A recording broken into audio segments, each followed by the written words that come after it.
Hi, I'm Jenny from jennies.be. Si on apprend l'anglais, il y a une chance que ce soit pour développer ses connaissances professionnelles et trouver, peut-être c'est votre cas, un nouveau job. Est-ce que vous avez déjà remarqué le nombre impressionnant de titres de fonctions en anglais qu'on trouve sur les sites de recherche d'emploi ? Il faut non seulement connaître un paquet de mots pour savoir ce que ça veut dire, mais surtout comprendre ce qui se cache derrière ces dénominations et ces fonctions. Et oui, parce qu'en plus, les recruteurs ne facilitent pas toujours la tâche, car la description, elle est parfois aussi en anglais. Aujourd'hui, j'avais envie de vous présenter un tour d'horizon des départements qui peuvent composer une société. Avant, on disait les ressources humaines, et bien maintenant, on dit HR, le service des Human Resources. Avant, on passait par le service des achats pour acheter quelque chose chez un fournisseur, et bien maintenant, on passe par le Purchase Department. Purchase, parce que ça vient du verbe to purchase, qui veut dire acheter. Mais alors du coup, c'est quoi la différence entre le Purchase Department et le Supply Chain Department, qui est aussi un département responsable de certains achats? Allez, je vous explique tout ça en images. Let's go, c'est parti. On va découvrir les départements d'une société de façon relativement basique. Alors, à quoi ça va servir? À reconnaître les noms des départements qui sont créés seulement avec quelques mots du vocabulaire courant, tout simplement. On va définir ce que font ces différents départements dans une grande entreprise et à quoi ils servent. Et surtout, ça va nous aider à comprendre les intitulés qui se cachent derrière les offres d'emploi que l'on retrouve sur le net. On commence avec les services de la direction. Alors sûrement avez-vous déjà vu cette abréviation CEO qui signifie Chief Executive Officer. Chief signifie chef, executive, exécutif, officer, officier. Alors chief, à ne pas confondre avec boss. Boss va signifier plutôt patron.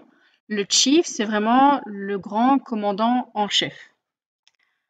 Alors, si on regarde la signification de CEO, ça veut dire officier exécutif en chef. Vous voyez, c'est une traduction relativement littérale. Et ça veut dire quoi? Ça veut dire que le CEO, c'est le grand chef. C'est lui qui prend les décisions exécutives sur l'ensemble de sa société. Donc, quand vous voyez CEO, vous pensez grand chef.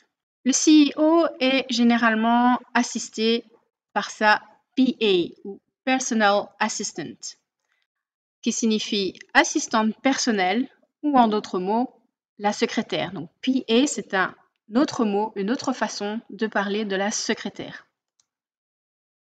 On passe au service des achats avec le Purchase Department.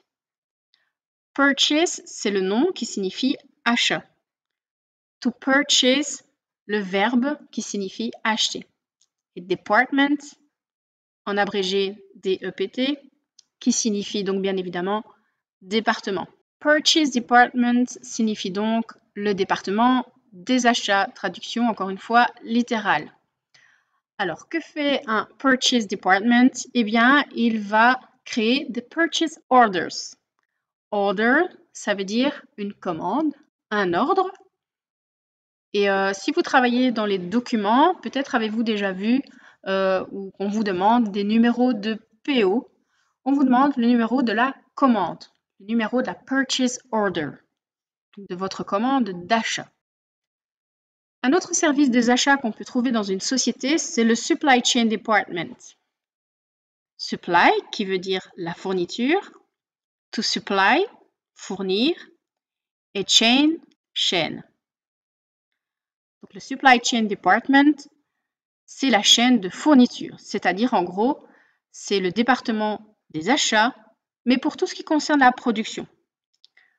La différence entre le Purchase Department et le Supply Chain Department, c'est comme je viens de le dire, le Supply Chain va s'occuper uniquement de tout ce qui concerne la production, alors que dans le Purchase Department, c'est un département qui va gérer les achats relatifs à la vie dans l'entreprise. Donc, je pense à une machine à café, je pense à des machines de maintenance, des clercs, ce genre de choses. Tandis que tout ce qui concerne la production, donc par exemple les cartons, les matières premières, tout sera géré par le supply chain. Donc là, évidemment, on parle de départements dans des grosses structures, mais vous avez une idée de ces deux départements. On passe à présent au service des ventes, où on retrouve le Sales Department. Sales qui signifie vente. Attention, ce mot signifie aussi solde. Et ça vient du verbe to sell, vendre. Le Sales Department est donc le département des ventes, évidemment. Alors, si le Purchase Department fait des Purchase Orders, le Sales Department fait, lui, des Sales Orders, des commandes de vente. Un autre département qu'on peut trouver pour la vente est le Customer Service. Customer, qui signifie client, et service, service. Donc, le service client. Ici, pas de distinction notable entre ces deux départements. Ça va dépendre un peu de l'organisation interne de l'entreprise. Mais le Customer Service sera vraiment dédicacé au contact avec les clients. Voici à présent un organigramme déployé de ce qu'on pourrait trouver dans une entreprise. Donc, on a le CEO tout en haut, qui est assisté par sa PA, sa Personal Assistant.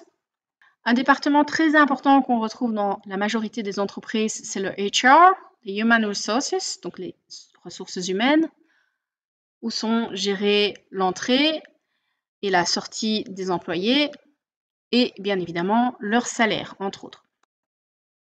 Le Sales Department, où on retrouve le Customer Service, le service client, on peut par exemple imaginer un autre département qui serait le After Sales, le service après-vente. On peut imaginer que le Sales Department est le nom général et qu'on a différentes subdivisions en dessous de ce service. Le Purchase Department, le département des achats dont on a déjà parlé. Le Supply Chain. Le Production Department, un autre département qu'on pourrait retrouver qui va vraiment être subdivisé entre les différentes chaînes de production internes à l'entreprise. Un autre département hyper important pour chaque entreprise qui se respecte, c'est le IT Department. IT, ça signifie Information Technology. IT, ce sera tout ce qui se rapporte à l'informatique. Donc, vous voyez IT, vous pensez informatique. Tout ce qui sert à installer votre ordinateur ou à vous aider en cas de problème. Et enfin, on retrouve un autre département très important dans une société, c'est le Finance Department. Donc, le département des finances qui va gérer les factures. On retrouve le AP, le Accounts Payable. Donc là, on va gérer tout ce qui doit être payé. Donc évidemment, ce sera les factures fournisseurs que l'entreprise devra payer. Et ensuite, on a AR, Accounts Receivable, où là, on va traiter toutes les factures dont vous devez recevoir le paiement, c'est-à-dire les factures qui ont été envoyées au client. Voilà donc une présentation relativement basique des différents départements qu'on peut trouver dans une entreprise. On en a plein d'autres, notamment tout ce qui concerne la logistique, logistics, reception, picking, transport, donc la réception, la préparation et le transport des marchandises qui sont vendues.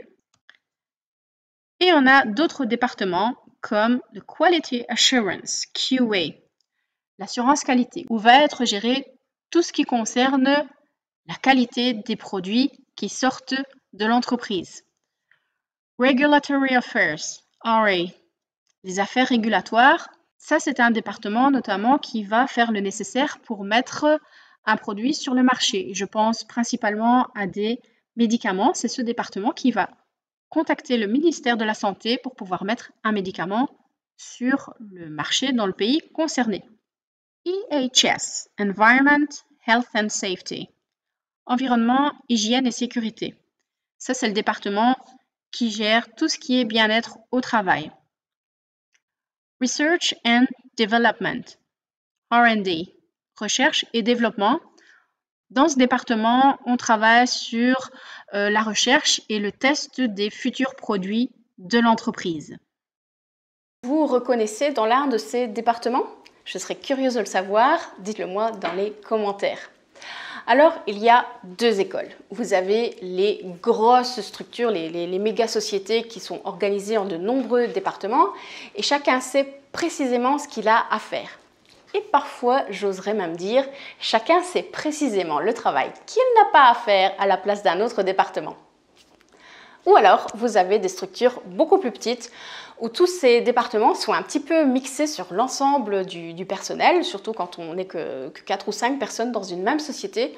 Tout le monde fait un petit peu de tout et tout le monde est un petit peu aussi le backup de tout le monde. Backup. Vous savez ce que c'est un backup? Je vous en parle dans une prochaine vidéo. J'espère que cette vidéo vous aura aidé à voir plus clair dans l'organisation des structures internes des sociétés et que ça peut vous aider dans votre démarche de recherche d'emploi. On se dit à très vite dans une nouvelle vidéo. Take care. Bye.